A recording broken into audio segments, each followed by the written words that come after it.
Welcome to our explainer. Today, we're diving into one of the most famous books on strategy ever written, Sun Tzu's The Art of War. Now, I know it's ancient, but its ideas on how to win are just as powerful today as they were thousands of years ago. We're going to walk through the core concepts, from the 5 keys you need to succeed to the ultimate goal of winning without a fight, all the way to the smart tactics that make it happen. This right here, this is the big idea. It's the heart of the whole philosophy. And you might be thinking, wait a minute, a book about war says the best thing to do is not fight? It sounds strange, I get it. But as we're about to see, this is all about winning smarter, not just harder. So, how do you actually pull off that kind of smart victory? Well, Sun Tzu says it all starts with mastering 5 key things. Think of these as the foundation. If you don't have these, your whole strategy is going to crumble. So here they are: the moral law, heaven, earth, the commander, and method and discipline.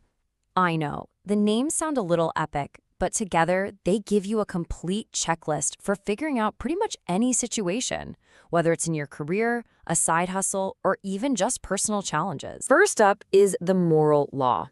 This is all about your team, your crew. Are they all on the same page? Do they believe in what you're trying to do?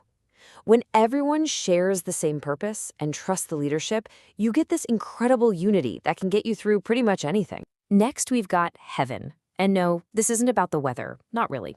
It's about all the big things happening around you that you just can't control. Think about market trends, a sudden change in the economy, or a new technology popping up. You can't stop these things, but a smart leader learns how to ride the wave instead of getting crushed by it. So after you've looked up at heaven, you gotta look down at earth. This is your playing field, your immediate surroundings. It's about knowing the literal ground you're fighting on. For example, if you're starting a business, your earth is the neighborhood you're in, who your competitors are right next door, all the nitty-gritty details of your situation. Now this one is huge, the commander. This is all about leadership. And it's not just about being the person in charge. A great leader, according to Sun Tzu, has to be wise, trustworthy, brave, and disciplined. This is the person who has to stay calm and make the right call when everything is on the fire. And the final key, method and discipline. This is your game plan. It's about being organized. Do you have a clear structure? Is everyone sure what their job is? Are you managing your time and money smartly? This is what separates a well-oiled machine from, well, just a total mess. Okay, so once you have a solid handle on those 5 keys, you can start to aim for Sun Tzu's ultimate prize, winning without ever having to clash. This is where strategy becomes an art. See, the goal isn't to destroy your opponent. It's actually to preserve them, to absorb their strengths. A perfect example from today is a company buying out its competitor. Instead of a long, expensive price war that bleeds both companies dry, one just absorbs the other. You get their tech, their customers, their talent. You win, and you're even stronger than before. It's kind of like playing chess, right? The real master doesn't win by just taking every single piece off the board. They win by putting their opponent in a position where they see there's no way out, and they just give up. It's a psychological win, all about outthinking, not just outmuscling. And this idea, this preference for clean win, leads us straight to another massive principle from Sun Tzu. You have to avoid long, drawn-out fights. This quote says it all. A long fight just drains everyone.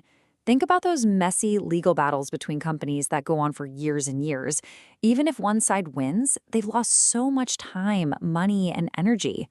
Sometimes the cost of the fight is way more than whatever you were fighting for in the first place. I mean, you can see it right here.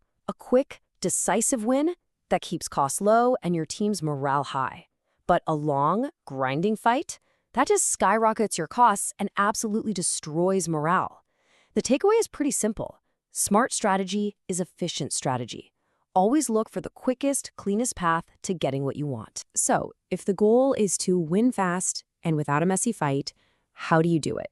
What are the tools? Well, for Sun Tzu, the 2 most powerful ones are deception and adaptability. Okay, this part might sound a little sneaky, but Sun Tzu is very clear about it. He says all warfare, and we can say all strategy, is based on deception. The whole point is to control what your opponent thinks is happening. Because if you control their thoughts, you control their actions. For instance, if you're really strong, you pretend to be weak to lure them into a trap. If you're close by, you make them think you're far away. You're constantly creating illusions, making them guess. When they're uncertain, you're in control. And this leads to maybe the most famous line from the whole book: be like water. What does that mean? It means you have to be adaptable. Water never smashes into a rock head-on. It just flows around it. It changes its shape to fit whatever container it's in. Your strategy needs to be the same. When things change, you can't be rigid. You have to be ready to pivot and find a new way. But here's the thing. You can't be deceptive and you can't be adaptable if you're flying blind. To do any of this well, you need one thing more than anything else: really, really good information. This is the final piece of the puzzle. It's the ultimate weapon. Now, Sun Tzu gets super practical here, talking about different kinds of spies. But forget the old school spy stuff for a second. The principle is what matters. It means you have to build a network to get information. In today's world, that means you're analyzing market data, you're listening to your customers, you're understanding what makes your competitors tick. Good information doesn't just fall into your lap. You have to go out and get it. Okay, let's wrap this up and pull all these amazing ideas together to see what Sun Tzu's wisdom really means for us. So what should you really take away from all this? First, you've got to plan ahead. Do your homework. Second, you have to be clever and ready to change, to be like water. Third, avoid those long, expensive fights whenever you can. Go for the quick, smart win. Fourth, you absolutely have to know your environment and your opponent, inside and out. And finally, none of it works without great leadership, one built on wisdom and discipline. In the end, the biggest lesson from the art of war is that real victory doesn't come from just being the strongest. It comes from being the smartest. It's about winning intelligently. So we'll leave you with this to think about. How can you use these ideas to win whatever challenge you're facing next?